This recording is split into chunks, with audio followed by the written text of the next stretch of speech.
ভালোবাসার বহু উদাহরণ আছে পৃথিবীতে, তবে তা হয়ে থাকে সাধারণত স্বজাতিতে।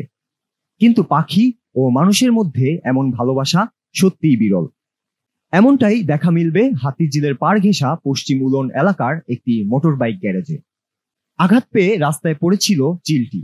পশু পাখির প্রতি ভালোবাসা আর আগ্রহের কারণেই সেটিকে উদ্ধার করে লালন পালন করতে থাকেন মোটরসাইকেল মেকানিক সাইদুল। এটা আমি না, আমার বস যিনি ছিল উনি রেস্কিউ করছে, করার পর ওনাকে আমার ফোন দিয়েছে, ফোন দিয়ে বলছে ভাইয়া তুমি কি এটা পাবা? তো আমি বলছি হ্যাঁ ভাই নিয়ে আসেন, আমার একটা শখ ছিল, ছোটবেলা একটা ইচ্ছা। তো আমি বলছি, ভাইয়া বলছে আচ্ছা ঠিক আছে তাহলে আমি নিয়ে আসি। তো ওইখান থেকে এটা আমার সাথে না, তখন উঠতে পারতো না, তখন ওর বয়স মেবি 3 মাস এরকম ছিল। আর এখন বর্তমানে ওর আমার সাথে আছে আজকে প্রায় 9 মাসের মতন। এইটার পেছনের কারণটা হলো ভাই ভালোবাসা। জি, আমি ওরে কোনো সময় আটকা রাখি না, যেমন আপনি অনেক টাইপে দেখতে পারবেন যে আপনি অনেকজনে আটকে রাখে খাঁচার ভিতরে, তো আমি ওরা কখনোই এভাবে রাখি নাই।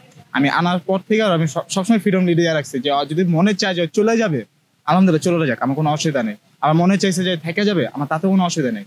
তো সেক্ষেত্রে এটা সবসময় ছাড়াই রাখছি। তো একটা ফ্রিডম পাইছে, দেন একটু খাবারও পাইছে, যত্নও পাইছে, তো সেক্ষেত্রে ভালোবাসার ক্ষেত্রে রয়ে গেছে। সে থেকেই এই ঘনিষ্ঠতা, আর সে থেকেই রিপিট সে থেকেই এই ঘনিষ্ঠতা, আর সে থেকেই সাইদুলের পরম বন্ধু সেই চিলটি। আপন পরিবেশ, চিরচাহিত বন্য স্বভাব সবকিছু ভুলে গিয়ে মানুষের সাথে বসবাস, এই অসাধ্য সাধন করার মন্ত্র পৃথিবীতে একটাই, আর সেই মন্ত্র হচ্ছে ভালোবাসা। আর সেই ভালোবাসার অদৃশ্য শিকলটি যেন চিলটি হৃদয়ে বেঁধে দিয়েছে সাইদুল। তাই তো দৃশ্যমান খাঁচায় আটকে না রাখলেও চিলটি ছেড়ে যাচ্ছে না তাকে। মানুষ হোক কিংবা পশু, সকলেই ক্ষুধার্ত ভালোবাসা ও ভালো থাকার। সাইদুল ও তার চিলের এই ভালোবাসা অটুট থাকুক। জীবনের এই সব ভালোবাসার প্রাপ্তির গল্প আরো গুঞ্জিত হোক চারপাশে। তবেই যুদ্ধ, হিংসা আর মিথ্যায় ভরা পৃথিবীতে হয়তো নিঃশ্বাস নেওয়া যাবে আরো কয়েক কাল।